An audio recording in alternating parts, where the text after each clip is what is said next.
l'or, ce qui devait être des obligations chinoises, mais qui ont été remplacées en avril par du cash en yens, et ensuite scindées entre 10 actions, qui étaient donc LVMH, Total, Accor, Sodexo, Schneider, L'Oréal, Air Liquide, Danone, Capgemini et Pernod Ricard. Sinon, avant de commencer, aujourd'hui on va vous parler...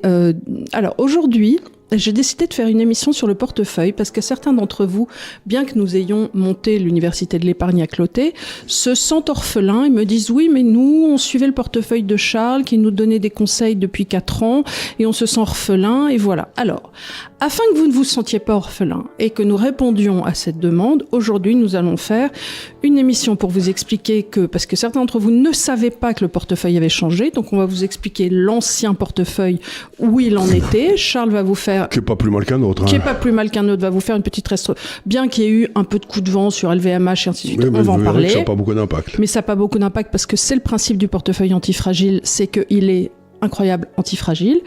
Et ensuite, si on a le temps, je vous ferai un petit cours sur ce qu'est devenu le portefeuille, sa vie, son œuvre, les ETF qu'on a utilisés, les changements qu'on a apportés. Voilà. Mais ça, c'est le portefeuille de Charles qui va apparaître à l'écran, qui est le portefeuille... non, ça, c'est l'actuel. Le cash en yens, l'or, ETF Asie, ETF énergie. Et alors, surtout, très important, vous devez toujours garder le ratio 50% défensif, 50% offensif pour avoir un portefeuille qui puisse être le moins volatile possible. Ce qu'on recherche, c'est pas forcément la rentabilité maximale, c'est que vous puissiez dormir la nuit, que vous ayez à faire le moins de choses possible et que vous n'ayez à rebalancer, en gros, que tous les trimestres et que vous soyez tranquille avec ça. Aujourd'hui, on est 50 défensifs, 50 agressifs. Il est possible aujourd'hui parce que les marchés, les économies sont, à notre avis, extrêmement instables, dangereux. Donc, on peut pas rester sans position défensive. Mais j'ai eu des moments dans ma carrière où j'étais tout vert, il n'y avait pas de raison de faire de soucis. Et à ce moment-là, on peut passer à 100% offensif. Mais c'est pas le cas aujourd'hui. Donc, on vous dira peut-être dans le futur, tout est vert, on peut y aller, les gars. Mais c'est pas, ça peut arriver, mais c'est pas le cas aujourd'hui. Voilà. Voilà. Alors, vous allez évidemment nous demander, oui, mais moi j'ai un PEA, est-ce que je peux investir dans le nouveau portefeuille de l'UDL dans un PEA? Non, vous ne pouvez pas. Vous êtes obligé de passer par un CTO. Vous ne pourrez pas investir dans un PEA, vous n'allez pas trouver les ETF, ce sera des ETF à réplication, c'est pas les bons. Donc, 2 choses l'une, soit vous avez la possibilité d'avoir les actifs dont on vous parlait, de l'ancien, c'est-à-dire LVMH, L'Oréal, Total, et tu avais dit de garder Schneider. Donc vous gardez ces 4-là et vous gardez votre portefeuille en PEA avec l'idée de la fiscalité et puis vous le fermez progressivement. Et sinon, vous continuez de l'entretenir et vous le fermez à terme. Mais c'est pas... Mais ça vous force à faire des règles de 3. Bon, alors, j'ai 30 en action ici, donc il faut que j'en ai que 20 là pour que vous ayez la totalité. Vous voyez ce que je veux dire? Ça suppose un peu plus de manipulation. Sur les assurances vie, j'espère, nom d'un chien, que vous avez plus d'assurance vie dans lequel il y a des obligations, parce que tout le temps qu'on le dit. Mais si vous avez des assurances vie dans lesquelles vous avez des actions, là aussi, c'est un truc qui est embêtant parce que vous allez vous retrouver. J'ai bien peur qu'ils changent les règles de l'assurance vie. Voilà. Alors, revenons sur les ETF. Comment bien choisir un ETF? Vas-y. Vous devez regarder que la taille du fonds soit supérieure à 100 millions d'euros. Que vous ayez un mode de distribution par capitalisation qui est souvent dénommé accumulation.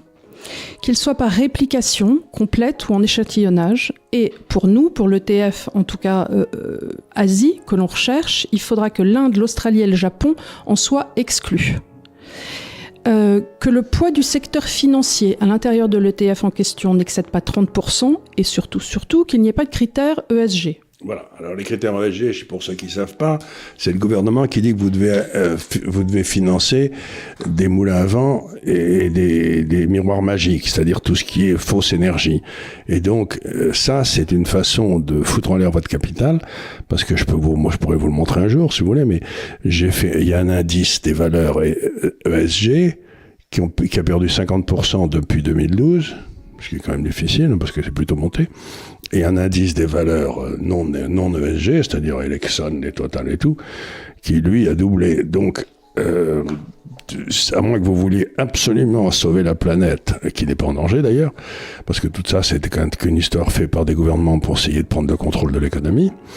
Vous savez, les gouvernements, pour prendre le contrôle de l'économie, ils peuvent faire deux choses. Ils peuvent soit essayer de prendre le contrôle de la monnaie, en général ça se termine mal, c'est ce qu'on voit en ce moment, ou bien ils peuvent essayer de prendre le contrôle de l'énergie, ce qui est une autre façon de prendre le contrôle de l'énergie, de l'économie, puisque l'économie ce n'est que de l'énergie transformée. Et aujourd'hui, dans un monde où les gouvernements, qui sont tous géniaux, essayent de contrôler à la fois l'énergie et la monnaie. Donc, il faut être doublement attentif à pas faire trop de conneries, quoi. Mais par contre, je vous signale qu'en Asie, je rentre, vous allez en Inde, où j'étais, vous allez à Hong Kong, tout, ils n'ont pas l'air d'être passionnés par les critères ESG, quoi. Et Trump, qui vient d'être élu, est en train de nommer comme tsar de l'économie un type qui a une pensée robuste sur ces questions-là. Oui, beaucoup de gens ont des pensées robustes sur ces questions-là. Alors, pour revenir sur pourquoi il faut prendre des ETF à capitalisation plutôt qu'à distribution, c'est que les ETF à distribution vont vous verser directement les dividendes et qui vont être soumis à l'impôt sur le revenu. Donc, vous allez devoir payer 30% en option ou en barème progressif. Alors que les ETF à capitalisation conservent ce que tu gagnes et le réinvestissent. Donc, tu peux avoir des intérêts composés. Tu payeras bien sûr à terme quand tu sors. On paiera l'impôt sur les plus-values à la fin quand on sortira. À la fin, voilà. C'est quand même beaucoup mieux. C'est beaucoup mieux. Alors, pourquoi vous ne devez pas prendre des ETF à réplication synthétique ? C'est qu'ils n'achètent directement pas la valeur, ils achètent les valeurs visées par l'indice, mais ils vont acheter d'autres valeurs pour essayer de reconstruire la performance de l'indice. Donc, en réalité, quand tu achètes ces ETF-là, tu n'es pas sûr véritablement de ce que tu as. Et c'est pas des matheux. Non, mais oui, voilà, mais c'est C'est fait par des matheux qui vous disent c'est pareil. Et en fait, c'est pas pareil. Voilà. Est-ce qu'on doit prendre un ou plusieurs ETF pour couvrir la zone asiatique ? S'il est de bonne qualité, il est suffisamment gros, un seul suffit. Pour le même sujet, un seul suffit. Vous pouvez prendre plusieurs... Ce qui veut dire que vous n'avez qu'une ligne. Et vous n'avez pas à connaître celui qui fait des bagnoles de façon profitable contre celui qui n'en fait pas, qui perd de l'argent. Et ce que je veux dire, ça c'est vous achetez 40 ou 50 valeurs diversifiées en Asie en une ligne. C'est quand même pratique, quoi. Et alors, ce qu'il y a d'intéressant dans tous ces trucs-là, si vous voulez, qu'on le veuille ou non, c'est que on a lancé l'université de l'épargne il y a 6 mois ou un peu moins, et du coup, on a appris plein de trucs, nous. Les trucs qui marchent, les trucs qui marchent pas, parce que les gens sur l'université de l'épargne nous disent ça m'apparaît pas votre truc, donc il y en a un autre qui explique voilà ce qu'il faut faire. Donc c'est un endroit où les gens se parlent.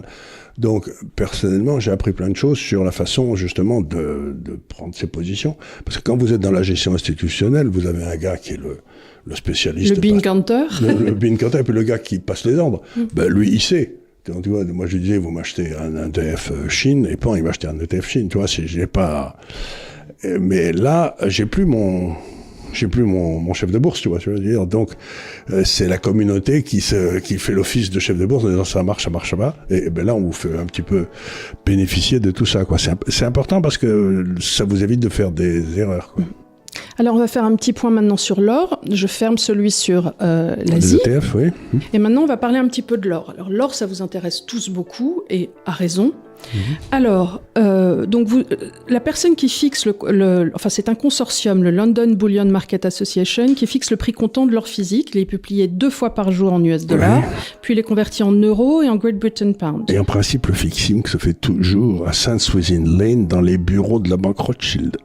Donc j'espère que tout le monde comprend que les Rothschild mènent le monde et que c'est un... Ne dis pas ça aux gens, ils vont te dire oui, bien sûr.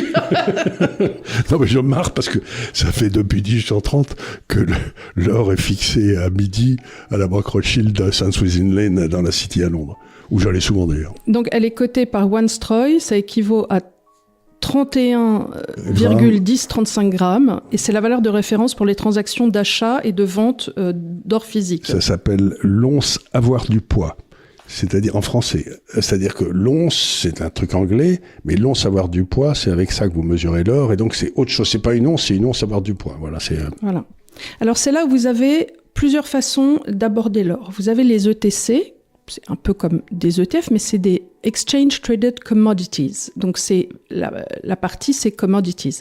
C'est l'instrument financier qui est négocié en bourse et dont la valeur est liée à la performance d'une matière première.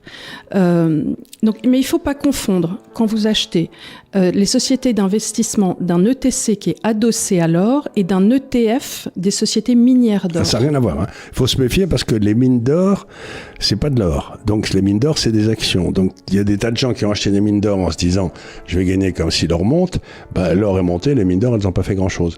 Donc faites très gaffe parce que les mines d'or, ça dépend beaucoup de ce qu'elles ont en réserve dans le sol. C'est-à-dire, c'est maintenant le problème que l'or a, c'est que pour créer de l'or nouveau, en quelque sorte, il faut faire des dépenses absolument monstrueuses parce qu'on trouve plus de gisement d'or. Il y en a plus qui soient bien rentables. Donc, ça coûte 10 fois plus cher de faire de l'or qu'il y a 30 ans.